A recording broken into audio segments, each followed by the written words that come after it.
আমাদের আন্দোলনের ফসল এই ইউনূস সরকার। এই ইউনূস সরকার যদি ব্যর্থ হয় তাহলে আন্দোলন ব্যর্থ হবে।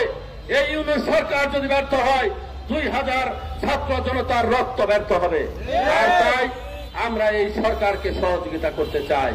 আপনারা এই দেশে অবিলম্বে নির্বাচন দিন, অবিলম্বে নির্বাচনের ব্যবস্থা করুন। আমরা বলেছি আগামী ডিসেম্বরের মধ্যে নির্বাচন করে নির্বাচিত গণতান্ত্রিক সরকারের হাতে বাংলাদেশের রাষ্ট্র ক্ষমতা অর্পণ করতে হবে। সেই বিষয়কে আপনারা একমত? এই সরকারকে বলতে চাই, মানুষের ভাষা শুনুন, মানুষ কি চায় জানুন, অবিলম্বে নির্বাচন দিন। আমরা নির্বাচনের মাধ্যমে বাংলাদেশের এই জনগণের রায় নিয়ে যাকে সরকার গঠন করতে চায়, বাংলাদেশের জনগণ যাকে চায়, আমরা সেই গণতান্ত্রিক সরকারের নেতৃত্বে এই দেশে বসবাস করতে চাই। আর আমি প্রশাসনকে বলতে চাই, আপনাদের শৈথিল্য কিন্তু আমরা দেখছি। এই আওয়ামী লীগের সন্ত্রাসীরা যদি রাস্তায় ঘুরে বেড়ায়, জনগণ যদি আইন হাতে তুলে নেয়, তখন কিন্তু আপনি আইন শৃঙ্খলা রক্ষা করতে পারবেন না। এই দুর্বৃত্তদের দেখলে মানুষ আর সহ্য করতে পারে না। কি বলেন? কাজেই অবিলম্বে এই আওয়ামী ষড়যন্ত্রকারীদের গ্রেপ্তার করুন, তাদের আইনের আওতায় আনুন, তাদেরকে গ্রেপ্তার করে আইনের হাতে সুপর্দ করুন। আর আমি আমার সহযোদ্ধা ভাইদেরকে বলতে চাই, আপনারা কেউ আইন হাতে তুলে নেবেন না, আপনারা কেউ আইন হাতে তুলে নেবেন না।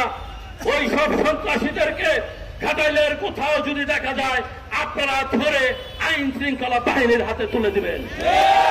ঠিক আছে? এই কথা বলে আগামী দিনে ইনশাআল্লাহ বাংলাদেশের মাটিতে বেগম খালেদা জিয়ার নেতৃত্বে, দেশনায়ক তারেক রহমানের নেতৃত্বে ধানের শীষের বিজয় হবে। আর আমি আরেকটা কথা আপনাদেরকে বলতে চাই, আমাদের এক সহযোদ্ধা, আমাদের যুব দলের সদস্য, লোকের পাড়ার কৃতি সন্তান আনিসুর রহমান, হঠাৎ অকাল মৃত্যু হয়েছে তার গতকাল। আমরা সকলেই তাকে যেন ক্ষমা করে দেই। আপনাদের সকলের সাথে সে একসাথে আন্দোলন সংগ্রাম করেছে, রাজপথে ছিল।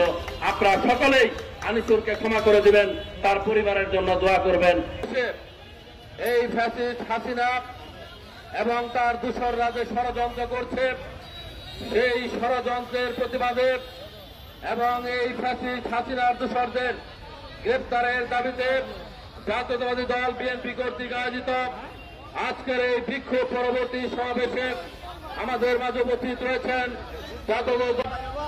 ইতিমধ্যেই আমরা লক্ষ্য করেছি যে বাংলাদেশে যে এই গণ অভ্যুত্থানের মধ্যে দিয়ে স্বৈরাচার ফ্যাসিস্ট পালিয়ে গিয়েছে, কিন্তু পালিয়ে যাওয়ার পরেও তার দূষররা, এই আওয়ামী লীগের দূষর যারা এই এখনো দেশে থেকে ষড়যন্ত্র করছে, তারা আবার বিভিন্নভাবে বিভিন্ন জায়গায় মিছিল মিটিং, ছোট ছোট ঝটিকা মিছিল করে এই দেশে অস্থিতিশীল পরিবেশ তৈরি করার চেষ্টা করছে। আমরা বলতে চাই, আমরা সব সময় বলেছি, আমরা বলেছি এই দেশে 15 বছর এই হাসিনা এবং তার দূষরেরা যে দুঃশাসন কায়েম করেছিল, যে বাকশাল কায়েম করেছিল, মানুষের ভোটের অধিকার কেড়ে নিয়েছিল, হাজার হাজার লক্ষ লক্ষ মানুষকে গুম করেছিল, পঙ্গু করেছিল, সেই হাসিনা ওই ভারতে পালিয়ে গিয়ে আবার তার গোষ্ঠী সহ ভারতে পালিয়ে রয়েছে। কিন্তু এই দেশের তার কিছু চেলা চামুন্ডা যারা এখনো এই দেশে রয়েছে, তারা আবার ষড়যন্ত্র নির্লক্ষ্য বাস্তবায়ন করতে চায়। আমরা বলতে চাই, আমরা কিন্তু 15 বছরের নির্যাতন ভুলে গিয়েছি, আমরা কিন্তু আপনাদের অত্যাচার নির্যাতন ভুলে গিয়েছি। আমরা মনে করেছি এই দেশে আমরা কোন আর সেই আওয়ামী লীগের মতো নির্যাতন দেখতে চাই না। আওয়ামী লীগের অনেক লোক ঠিক মতো ঘোরেন, ঠিক মতো চলেন, বাজার করেন, খান। আমরা কিন্তু তা পারি নাই। আমরা 15 বছর পালিয়ে বেরিয়েছি, বনে জঙ্গলে থেকেছি, বারবার কারাভোগ করেছি, নির্যাতন সহ্য করেছি। আমার সহযোদ্ধারা অনেকেই কিন্তু জীবন দিয়েছে। কিন্তু তাই বলে যদি মনে করেন যে আমরা সবকিছু ভুলে গিয়েছি, তা কিন্তু নয়। যদি বাড়াবাড়ি করেন, আমরা যতটুকু সহ্য করেছি আর কিন্তু সহ্য করব না। যদি থাকতে চান, যদি ভালোভাবে থাকতে চান, ভালোভাবে থাকুন। আমরা কারো প্রতি নির্যাতন করতে বিশ্বাসী নই, আমরা কারো প্রতি নির্যাতন করতে চাই না। আমরা কিন্তু আওয়ামী লীগ না, আমরা শহীদ রাষ্ট্রপতি জিয়াউর রহমানের বহুদলীয় গণতন্ত্রের উত্তরাধিকার। আমরা এই দেশে গণতন্ত্র চাই, আমরা আইনের শাসন চাই। কিন্তু আমরা সব ভুলে গিয়েছি। আমাদের নেতা বলেছে যে বিজয়ীদের কাছে পরাজিতদেরকে নিরাপদ রাখতে হয়।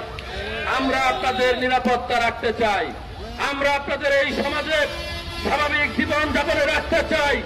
আমরা চাই এই দেশের আপনারাও নাগরিক।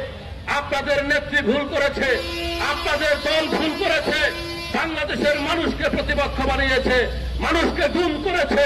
2000 নেতা কর্মীর, 2000 ছাত্র জনতার জীবন নিয়েছে আপনাদের নেত্রী। তাকে বাদ দেন, সে তো আপনাদেরকে রাইখা পালিয়ে গেছে। শেখ বংশের একটা লোক কি দেশে আছে? হাসিনার পরিবারের একটা লোক জেলে আছে? এই রাষ্ট্রের লক্ষ লক্ষ কোটি টাকা নিয়ে পালিয়ে গেছে। আর আপনাকে ফোনে কিছু কিছু উস্কানি দেয়, উস্কানি দেওয়ার পরে মনে করেন আবার নাইমা গেছি কালকে এই ক্ষমতা। এত সহজ হবে না, এত সহজ হবে না। আমি বলে দিতে চাই, মাথা নিচু করে থাকবেন। যে অন্যায় অত্যাচার করেছেন, মানুষকে দেখলে ক্ষমা চাবেন, এই সমাজে থাকবেন। আর যদি মিনিমাম বিশৃঙ্খলা করার চেষ্টা করেন, আমাদের নেতৃত্বে বাংলাদেশের জনগণ আপনাদেরকেও কিন্তু আপনার নেতৃত্বের সাথে ভারত পাঠিয়ে দেবে। শীষে ভোট দিয়ে বিএনপিকে বিজয়ী করে সংসদে পাঠাবে ইনশাআল্লাহ। সেই কথা বলে আপনাদের সকলকে ধন্যবাদ জানিয়ে মিছিলে অংশগ্রহণ করার জন্য আপনাদের প্রতি কৃতজ্ঞতা জানিয়ে আপনারা সকলে সুশৃঙ্খল ভাবে যার যার ইউনিয়নে, যার যার ওয়ার্ডে চলে যাবেন, সেই কথা বলে সবাইকে ধন্যবাদ জানিয়ে আমার বক্তব্য শেষ করছি। খোদা হাফেজ। বাংলাদেশ জিন্দাবাদ। শহীদ রাষ্ট্রপতি জিয়াউর রহমান অমর হোক। দেশনেত্রী বেগম খালেদা জিয়া জিন্দাবাদ।